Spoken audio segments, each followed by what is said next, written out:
Jesus Nazareno, awit at papuri ay namin sa'yo. Hindi ang dalangin at pagsamo ng bayan mo. Iba poong Jesus Nazareno.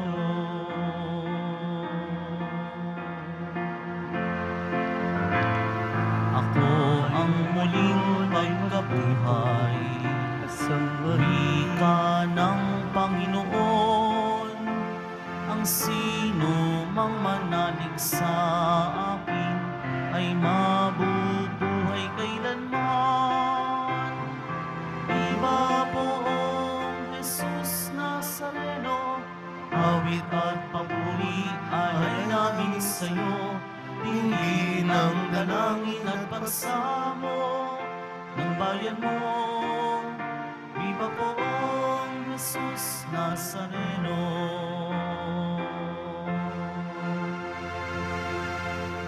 Sa ngalan ng Ama at ng Anak at ng Espiritu Santo. Amen. Ang pagpapala at kapayapaan mula sa Diyos na Ama natin at sa Panginoong Hesukristo naway sumainyo. At sumairin. Mga kapatid, tinipon tayo bilang kaanib na angkan ng Diyos, kaya dumulog tayo sa maawaing Panginoong nagpapatawad ng lubos. Inaamin ko. Sinugong tagapagpagaling sa mga nagsisisi, Panginoon, kaawaan mo kami. Panginoon, kaawaan mo kami. Dumating na tagapaganyayang mga makasalanan ay magsisi, Kristo, kaawaan mo kami. Kristo, kaawaan mo kami. Nahaluklok ka sa kanan ng Diyos Ama para ipamagitan kami. Panginoon, kaawaan mo kami. Panginoon, kaawaan mo kami. Kaawaan tayo ng makapangyarihang Diyos, patawarin tayo sa ating mga kasalanan at patnubayan tayo sa buhay na walang hanggan. Amen. Papuri sa Diyos sa kaitaasan at sa lupa'y kapayapaan sa mga taong kinalulugdan niya. Pinupuri ka namin, dinarangal ka namin, sinasamba ka namin, ipinagbubunyi ka namin, pinasasalamatan ka namin, dahil sa dakila mong angking kapurihan. Panginoong Diyos, Hari ng langit, Diyos amang makapangyarihan sa lahat, Panginoong Hesukristo, bugtong na anak, Panginoong Diyos, Kordero ng Diyos, Anak ng Ama. Ikaw na nag-aalis ng mga kasalanan ng sanlibutan, maawa ka sa amin. Ikaw na nag-aalis ng mga kasalanan ng sanlibutan, tanggapin mo ang aming kahilingan. Ikaw na naluluklok sa kanan ng Ama, maawa ka sa amin. Sapagkat ikaw lamang ang banal, ikaw lamang ang Panginoon, ikaw lamang o Hesukristo ang kataas-taasan, kasama ng Espiritu Santo, sa kadakilaan ng Diyos Ama. Amen. Manalangin tayo.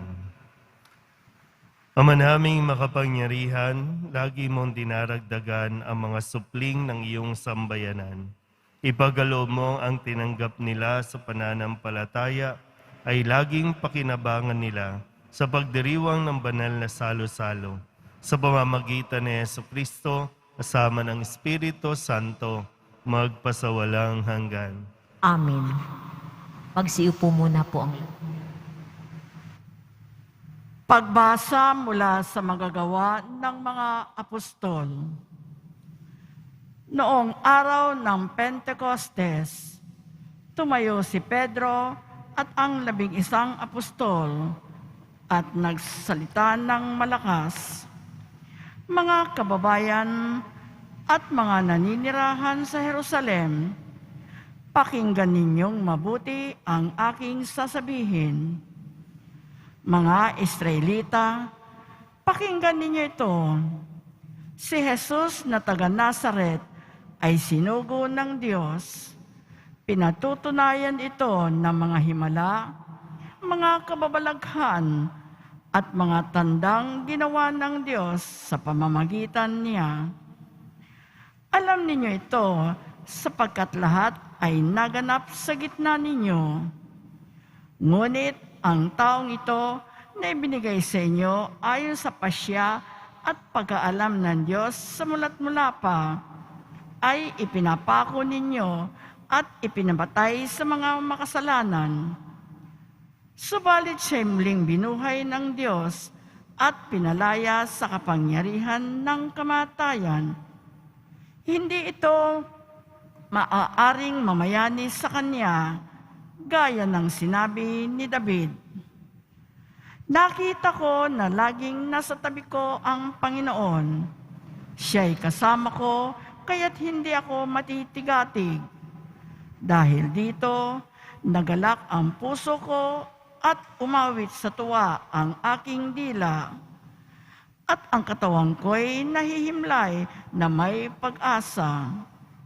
Sapagkat ang kaluluwa ko'y di mo pababayaan sa daigdig ng mga patay, at hindi mo itutulot na mabulok ang iyong banal. Ituro mo sa akin ang mga landasing patungo sa buhay. Dahil sa ikaw ang kasama ko, ako'y napupuspos ng kagalakan. Mga kapatid, masasabi ko sa inyo nang tiyakin ko ang patriarkang si David ay namatay at inilibing. Naririto ang kanyang libingan hanggang ngayon. Siya'y propeta at nalalaman niya ang pangako sa kanya ng Diyos na magiging hari tulad niya ang isa sa kanyang mga inapo. Ang muling pagkabuhay ng Mesiyas ang nakita't hinulaan ni David ng kanyang sabihing, hindi siya pinabayaan sa daigdig ng mga patay at hindi itinulot na mabulok ang kanyang katawan. Itong si Jesus ay muling binuhay ng Diyos at saksi kaming lahat sa bagay na ito. Nang itaas siya sa kanan ng Diyos, tinanggap niya sa kanyang Ama ang ipinangakong Espiritu Santo at ito'y kanyang ipinagkaloob sa amin, tulad ng inyong nakikita at naririnig ngayon. Ang salita ng Diyos. Salamat sa Diyos. Diyos ko, ang aking dalangin, ako'y iyong tangkilikin. Diyos ko, ang aking dalangi, ako'y iyong tangkilikin. O Diyos, ako'y ingatan mo. Ingatan ang iyong lingkod. Ang hangad ko ay maligtas kaya sa iyo dumudulog. Ika'y aking Panginoon, ang wika ko sa aking Diyos. Kabutihang tinanggap ko ay ikaw ang nagkaloob. Ikaw lamang, O Poon ko, ang lahat sa aking buhay. Ako iyong tinutugon sa lahat kong kailangan. Diyos ko, ang aking dalangi, ako'y iyong tangkilikin. Pinupuri ko ang Poon na sa akin ay patnubay. Kahit gabi, diwa niya ang sa akin umaakay. Nababatid ko na siya'y kasama ko oras-oras. Sa piling niya kailanmay, hindi ako matitinag.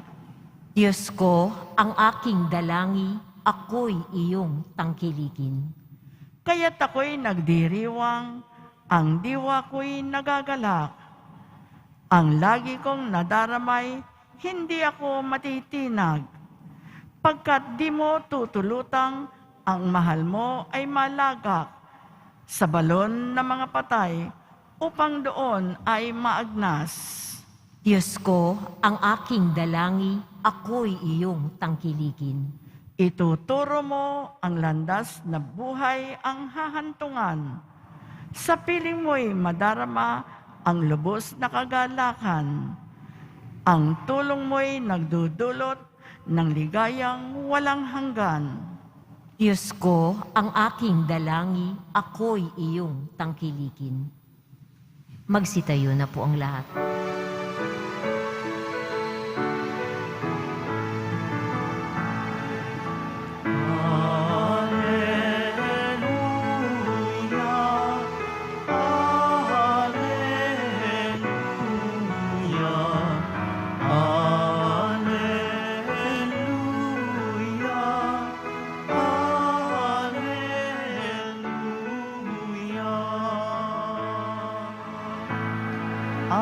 tayong gawa ng Diyos. Magdiwang tayo ng lubos, purihin ang manunubos. Alleluia, Alleluia,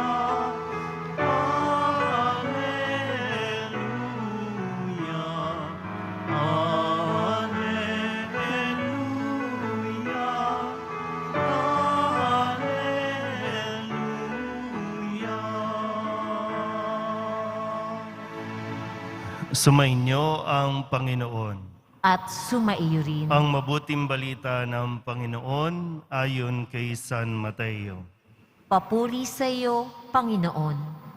Noong panahong iyon, dali-daling umalis ang mga babae ng libingan. Pinagharian sila ng magkahalong takot at galak, at patakbong nagpunta sa mga alagad upang ibalita ang nangyari. Ngunit sinalubong sila ni Jesus at binati, at lumapit sila, niyakap ang kanyang paa at sinamba siya. Sinabi sa kanila ni Jesus, "Huwag kayong matakot, humayo kayo at sabihin sa mga kapatid ko na pumunta sila sa Galilea at makikita nila ako roon." Pagkaalis ng mga babae, pumunta naman sa lungsod ang ilan sa mga kawal na nagbabantay sa libingan at ibinalita sa mga punong saserdote ang lahat ng nangyari. Nagtipon-tipon ang mga ito matapos makipagpulong sa matatanda ng bayan. Sinuhulan ng malaki ang mga kawal at tinutusan sila na ganito ang ipamalita. Samantalang natutulog kami kagabi, naparito ang kanyang mga alagad at ninakaw ang bangkay. Sinabi pa nila, "Huwag kayong mag-alala, makarating man ito sa gobernador. Kami ang bahala." Tinanggap ng mga bantay ang salapi at ginawa ang bilin sa kanila. Hanggang ngayon, ito pa rin ang sabi-sabi ng mga Hudyo. Ang mabuting balita ng Panginoon. Pinupuri ka namin, Panginoong Hesukristo. Magsiupo po tayong lahat. Isang magandang araw po sa inyong lahat at Happy Easter. Ngayon po ay Lunes para sa 8 araw ng pagdiriwang ng Pasko ng Pagkabuhay o tinatawag na Octave of Easter.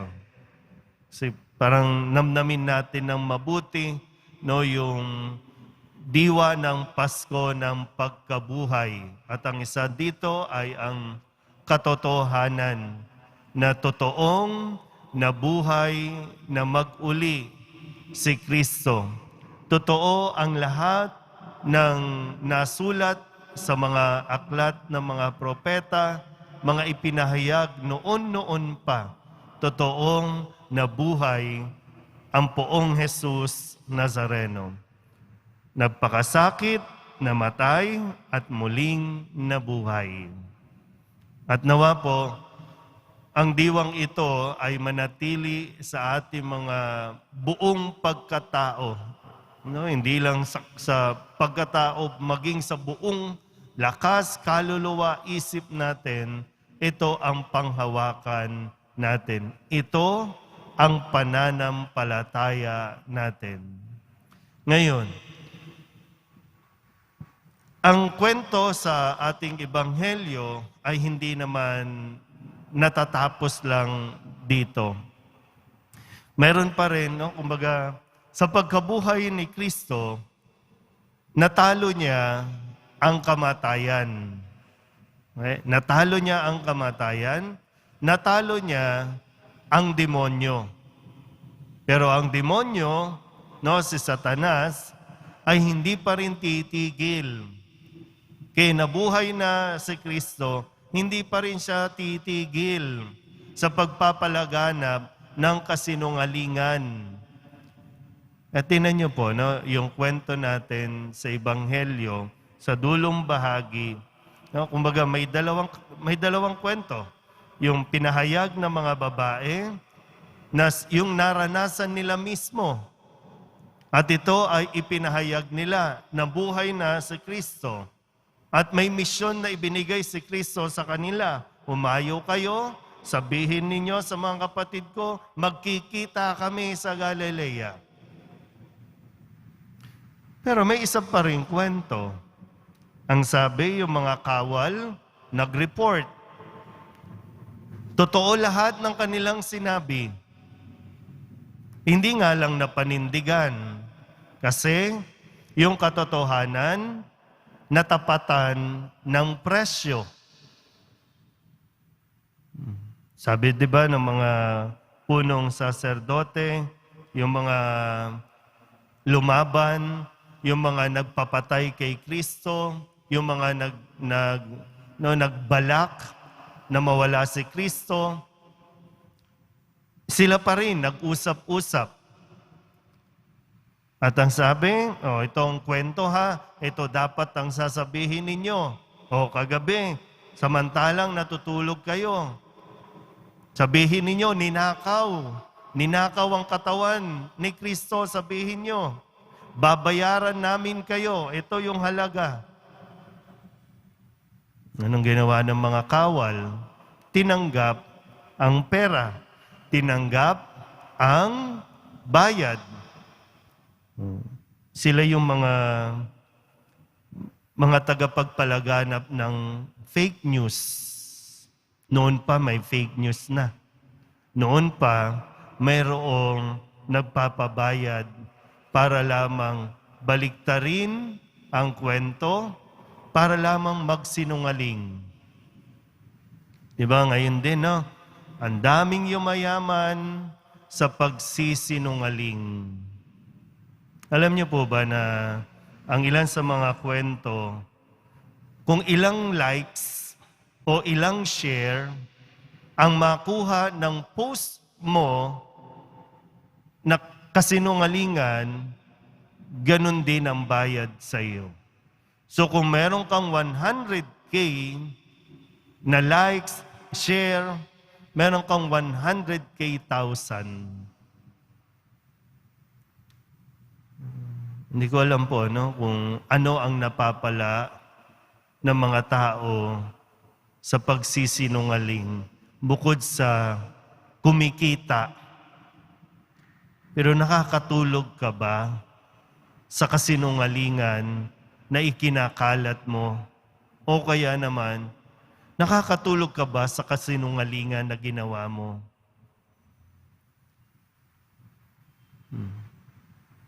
Minsan yung mga problema natin sa buhay, nagsimula sa pagsisinungaling, sa pagtatago, sa hindi pagsasabi ng totoo.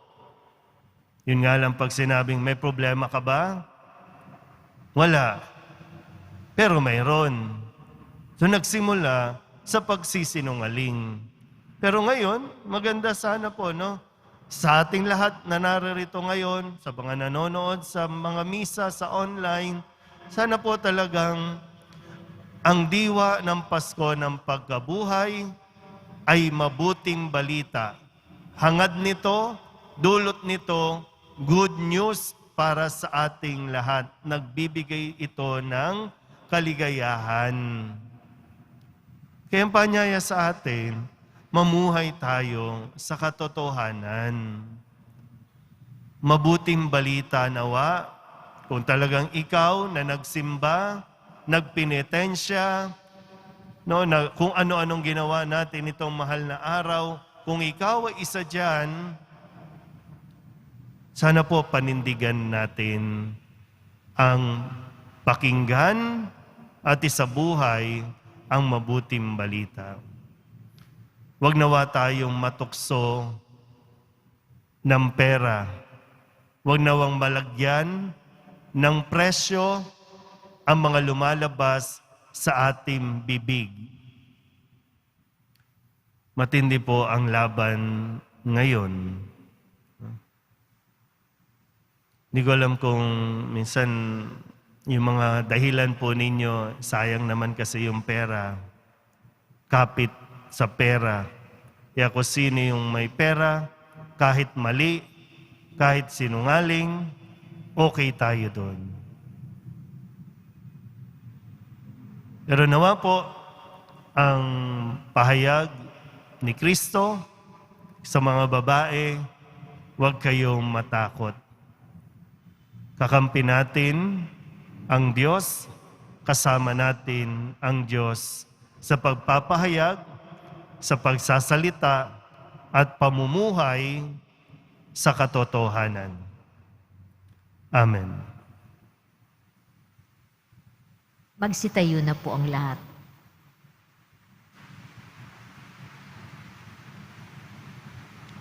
Mga kapatid, sa gitna ng ating kagalakan, dahil nagtagumpay si Kristo sa kamatayan at siya ay niluwalhati, ilapit natin sa Diyos Ama ang ating mga pangangailangan. Ang ating pong itutugon, Diyos na nagtagumpay, pagpalain mo kami. Diyos na nagtagumpay, pagpalain mo kami. Ang simbahan naway magpanibago kay Kristong muling nabuhay at maghatid ng mensahe ng pag-asa at pag-ibig sa buong mundo. Manalangin tayo. Diyos na nagtagumpay, pagpalain mo kami. Ang mga pinuno ng pamahalaan naway hindi matakot mamuhay ayon sa katotohanan. Manalangin tayo. Diyos na nagtagumpay, pagpalain mo kami.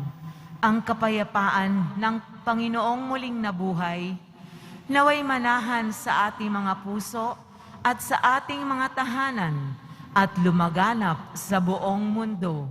Manalangin tayo. Diyos na nagtagumpay, pagpalain mo kami. Tayo bilang isang pamayanan, naway magbahagi ng lahat sa lahat ng ating nakakadaupang palad ng masayang balita ng muling pagkabuhay. Manalangin tayo. Diyos na nagtagumpay, pagpalain mo kami.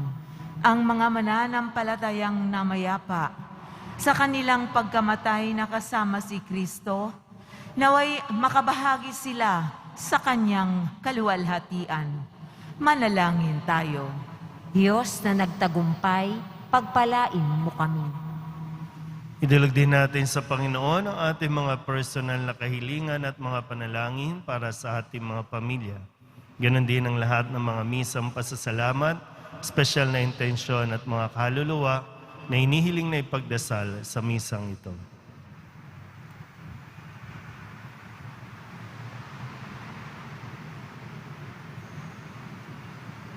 Ang lahat ng ito inihiling namin sa ngalan ni Kristo, aming Panginoon.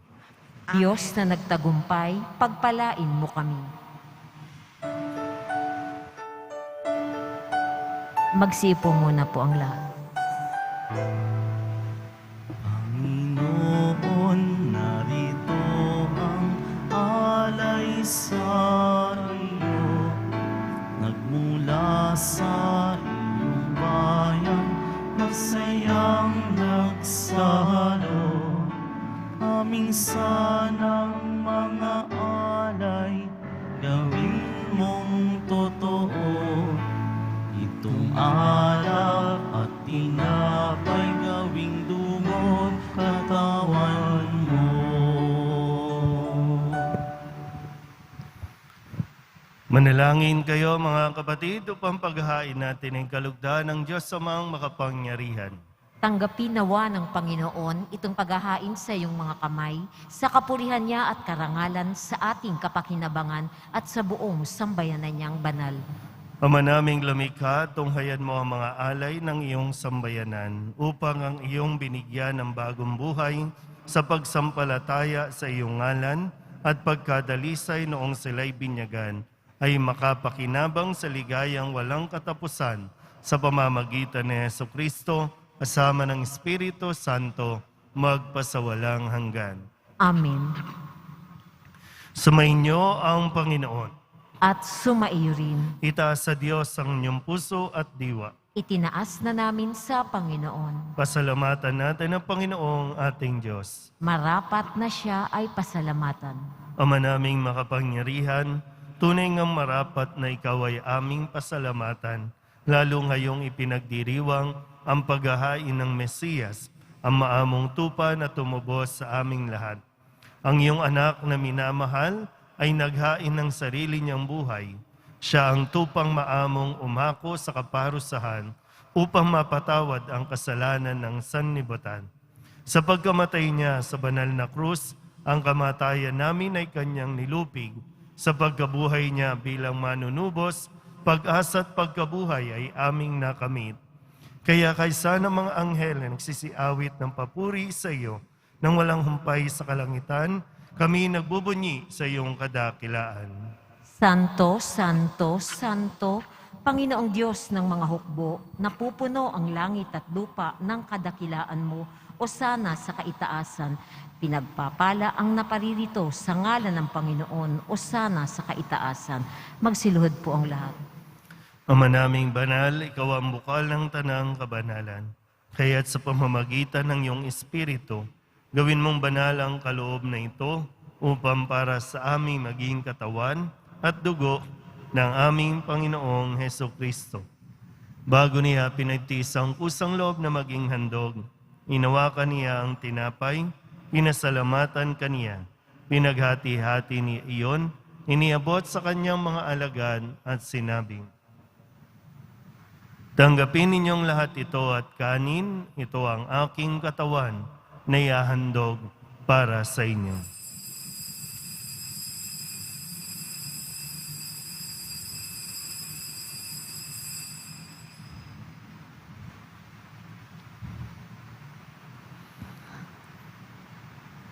Gayun din naman, nung matapos ang hapunan, inawakan niya ang kalis, muli kaniyang pinasalamatan.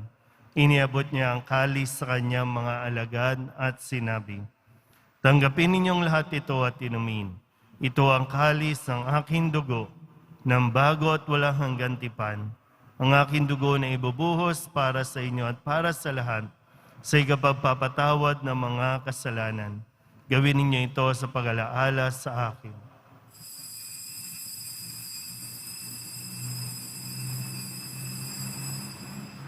Magsitayo na po ang lahat.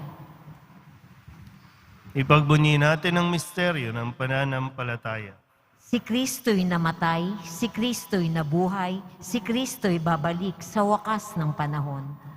Ama, ginagawa namin ngayon ang pag-alaala sa pagkamatay at muling pagkabuhay ng iyong anak, kaya tiniaalay namin sa iyo ang tinapay na nagbibigay buhay at ang kalis na nagkakaloob ng kaligtasan.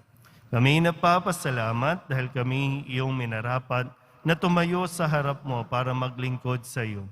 Isinasamo namin kami magsasalo-salo sa katawan at dugo ni Kristo ay mabuklod sa pagkakaisa sa pamamagitan ng Espiritu Santo.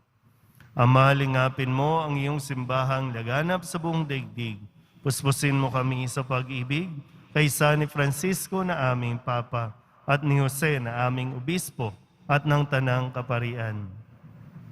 Alalahanin mo rin ang mga kapatid naming nahimlay na may pag-asang sila'y muling mabubuhay, gayon din ang lahat ng mga pumanaw. Kawaan mo sila at patuloyin sa iyong kaliwanagan. Kawaan mo at pagintapating kaming lahat na makasalo sa iyong buhay na walang wakas. Kaysa ng mahal na Birhen Maria na ina ng Diyos, ng kabiyak ng puso niyang si San Jose, kaysa ng mga apostol ni San Juan Bautista at ng lahat ng mga banal na namuhay dito sa daigdig ng kalugod-lugod sa iyo. May pagdiwang nawa namin ang papupuri sa ikararangal mo sa pamamagitan ng iyong anak na aming Panginoong Hesukristo.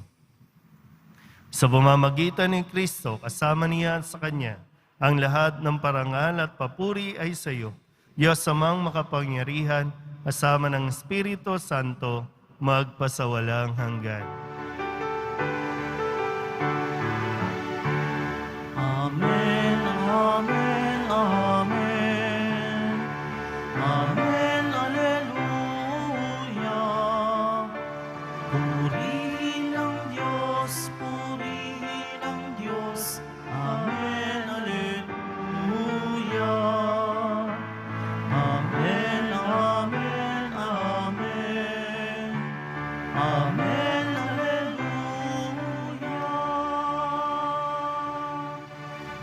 Buong kababaang loob tayong tumawag sa ating Panginoon ng Ama namin. Ama namin, Sumasalangit ka, sambahin ang ngalan mo, mapasa amin ang kaharian mo, sundin ang loob mo dito sa lupa para nang sa langit. Bigyan mo kami ngayon ng aming kakanin sa araw-araw at patawarin mo kami sa aming mga sala para nang pagpapatawad namin sa nagkakasala sa amin. At huwag mo kaming ipahintulot sa tukso at iadya mo kami sa lahat ng masama. hinihiling namin kami iadya sa lahat ng masama, pagkalooban ng kapayapaan araw-araw, iligtas sa kasalanan at ilayo sa lahat ng kapahamakan, samantalang aming pinananabikan ang dakilang araw ng pagpapahayag ng tagapagligtas naming si Hesu Kristo. Sapagkat iyo ang kaharian at ang kapangyarihan at ang kapurihan magpakailanman. Amen. Panginoong Hesu Kristo, sinabi mo sa iyong mga apostol, kapayapaan ang iniiwan ko sa inyo, ang aking kapayapaan ang binibigay ko sa inyo. Tunghayan mo ang aming pananampalataya at huwag ang aming mga pagkakasala. Pagkalooban mo kami ng kapayapaan at pagkakaisa ayon sa iyong kalooban, kasama ng Espiritu Santo, magpasawalang hanggan. Amen. Ang kapayapaan ng Panginoon ay laging sumainyo. At sumaiyo rin. Magbigayan po tayo ng kapayapaan sa isa't isa. Kordero ng Diyos na nag-aalis ng mga kasalanan ng sanlibutan, maawa ka sa amin. Kordero ng Diyos na nag-aalis ng mga kasalanan ng sanlibutan, maawa ka sa amin. Kordero ng Diyos na nag-aalis ng mga kasalanan ng sanlibutan, ipagkaloob mo sa amin ang kapayapaan. Magsilhod po ang lahat.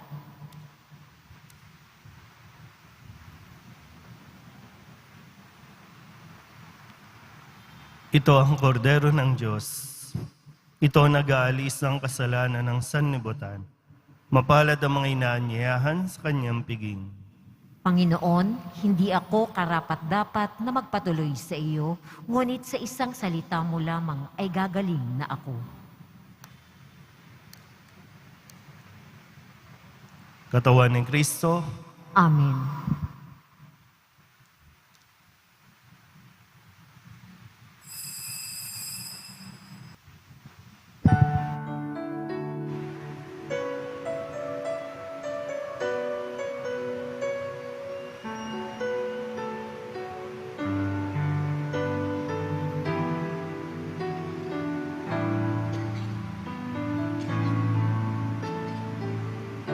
Bawat huni ng ibon sa pag-ihip ng amihan,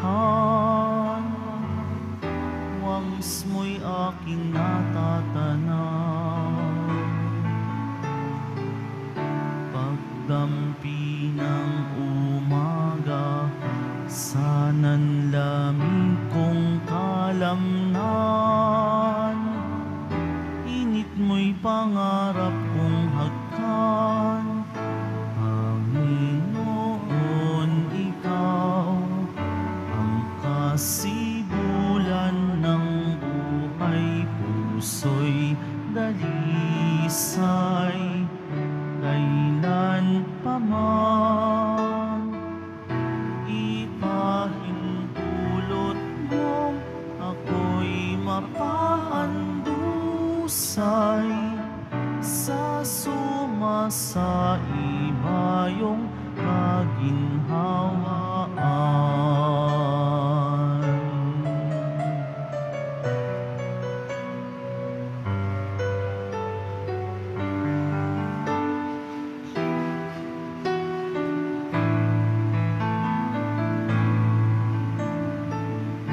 Nangungulilang malay, binulungan ng tinig mo, nagdulot ng katiwas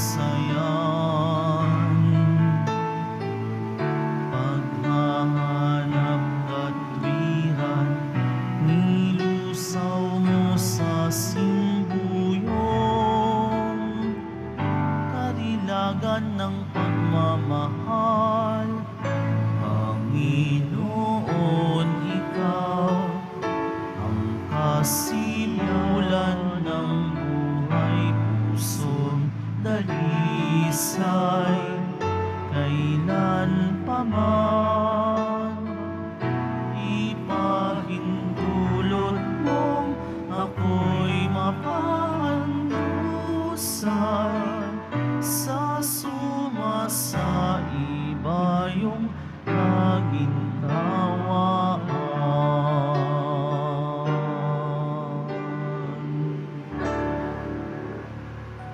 Manalangin tayo. Ama naming mapagmahal, naway masaganang pakinabangan ang piging ng pagkabuhay upang sa pagtahak sa landas ng kaligtasan, kami maging marapat sa iyong mga pagpapalang bigay sa pamamagitan ni Jesucristo, kasama ng Espiritu Santo, magpasawalang hanggan. Amen. Sumainyo ang Panginoon. At sumaiyo rin. Manalangin tayo para sa pagbabasbas. Mahal na poong Jesus Nazareno, inihayag mo sa pamamagitan ng krus ang walang maliw na pag-ibig ng Diyos sa sangkatauhan. Pakinggan mo ang kahilingan ng iyong angkan na nagsusumamo sa iyo. Mangkamtanawa nila ang inyong katugunan at tanggapin ang kasagutan na may utang na loob na tinatanaw. Basbasan din po ninyo mga dala-dala nilang mga imahin at dasalan. Sa pamamagitan ng bendisyon na ito na may maalala nila ang mga pangako nila noon sa binyag na ikaw ay kanilang iibigin at paglilingkuran bilang Panginoon magpasawalang hanggan. Amen. At pagpalain kayo ng makapangyarihang Diyos, Ama at Anak at Espiritu Santo. Amen. Umayo kayong taglayang pag-ibig at kapayapaan ng poong Jesus Nazareno. Salamat sa Diyos. Magandang araw po.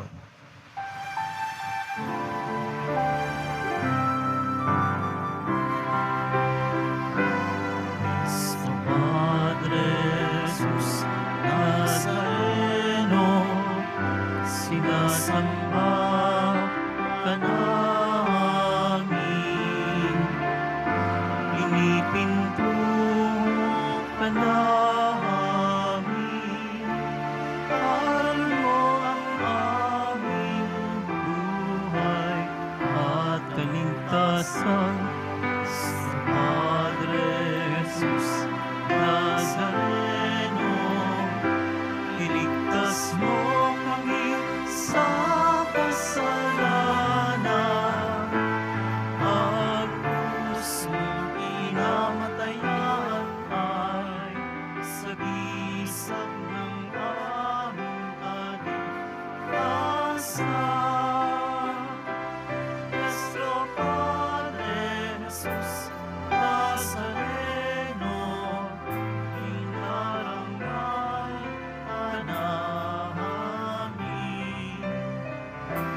Nuestro Padre Jesus Nazareno, iluwalhati ka namin.